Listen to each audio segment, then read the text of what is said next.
The Syrian civil war, a brutal and protracted conflict, finally reached a tipping point in late 2024.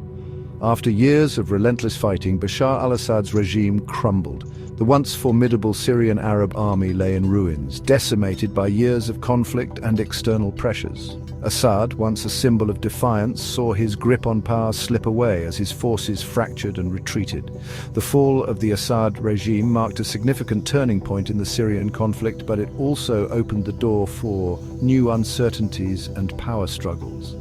The power vacuum left in the wake of Assad's downfall had immediate regional repercussions. Neighboring states, long wary of the Syrian conflict's spillover effects, watched with bated breath. The international community, grappling with the Syrian refugee crisis and the rise of extremist groups within Syria, found itself at a crossroads. The question on everyone's mind was simple yet daunting. What would come next for Syria? Israel, never one to hesitate in matters of security, responded to the collapse of the Assad regime with a decisive and overwhelming display of force. Within days of Assad's fall, Israeli jets roared across the Syrian airspace, targeting what remained of the Syrian military infrastructure. Airstrikes, precise and relentless, crippled Syria's air defense systems, rendering them practically obsolete. The Israeli defense forces didn't stop at aerial bombardment. Ground troops pushed into Syrian territory, consolidating control over strategic positions along the border. The Golan Heights, a disputed territory captured by Israel in 1967 and effectively annexed in 1981, became the focal point of this incursion.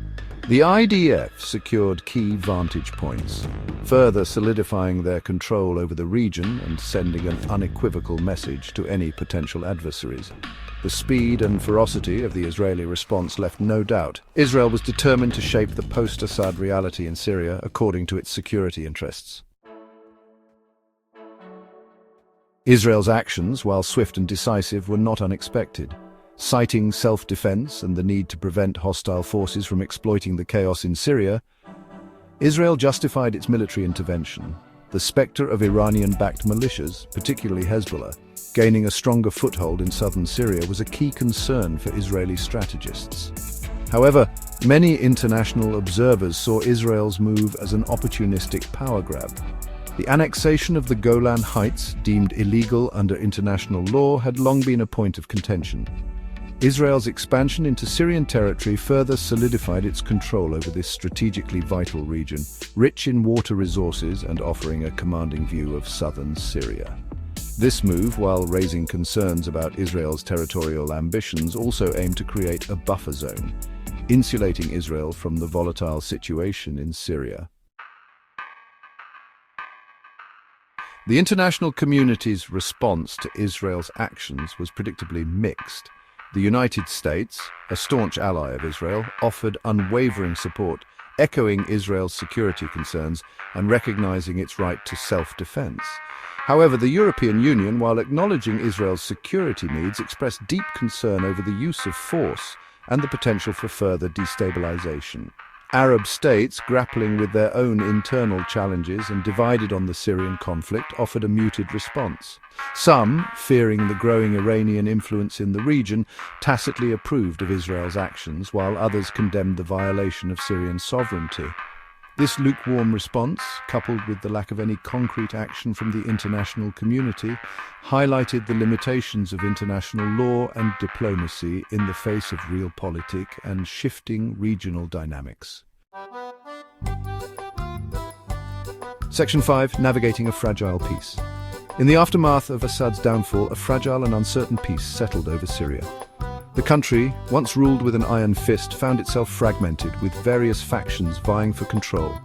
The Syrian people, exhausted by years of war, yearned for stability and a chance to rebuild their shattered lives. The new Syrian government, formed in the wake of Assad's ouster, faced the daunting task of unifying a divided nation and asserting its authority. However, with limited resources, a shattered economy, and the ever-present threat of resurgent extremist groups, the path to peace and stability promised to be long and arduous. The international community, while pledging support, seemed hesitant to commit substantial resources, wary of being drawn into another protracted conflict. Section 6. Shifting sands in the Middle East. Israel's actions in Syria reverberated throughout the Middle East, altering the regional balance of power and raising tensions with Iran. Tehran, seeing Israel's move as a direct challenge to its regional ambitions, vowed to respond, further inflaming an already volatile situation. The so-called Axis of Resistance, a loose alliance between Iran, Syria and Hezbollah, had been dealt a significant blow with the fall of Assad. However, Iran, with its deep pockets and network of proxies, remained a potent force in the region. Israel's actions, while weakening Iranian influence in Syria in the short term, risked further escalation and a wider regional conflict. The Middle East, a tinderbox of historical grievances and competing interests, found itself on the brink of a new era of uncertainty and potential conflagration. Section 7. The HTS factor. Amidst the geopolitical maneuvering and power struggles, a new player emerged on the Syrian chessboard, Hayat Tahrir al-Sham, or HTS. This Islamist militant group, once affiliated with al-Qaeda, had undergone a transformation, distancing itself from global jihadism and rebranding itself as a more locally focused actor. HTS, with its control over significant territory in northwestern Syria, presented both a challenge and an opportunity for the various actors involved in the Syrian conflict. Turkey, seeking to limit Kurdish influence along its border, saw HTS as a potential ally in its fight against the Kurdish-led Syrian Democratic Forces, or SDF.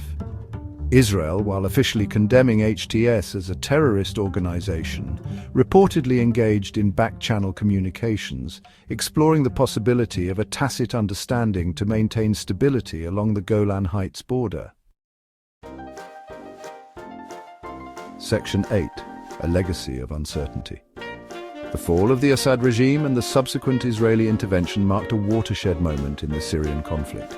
While the guns had largely fallen silent, the underlying issues that fueled the conflict remained unresolved. Syria, a country shattered and fragmented, faced a long and arduous road to recovery.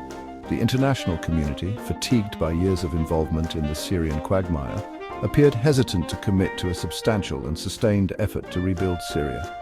The spectre of renewed conflict, fueled by regional rivalries and the resurgence of extremist groups, loomed large. The legacy of the Syrian conflict, with its millions displaced, countless lives lost, and a region teetering on the brink, served as a stark reminder of the human cost of conflict and the challenges of forging a lasting peace.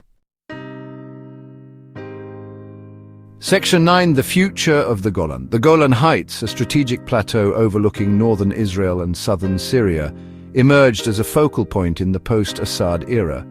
Israel's annexation of the Golan, condemned by the international community but supported by the United States, solidified its control over this vital territory. The future of the Golan remained uncertain, a potential flashpoint in an already volatile region. Calls for a negotiated settlement, based on international law and UN resolutions, faced stiff resistance from Israel, determined to maintain its security control over the heights.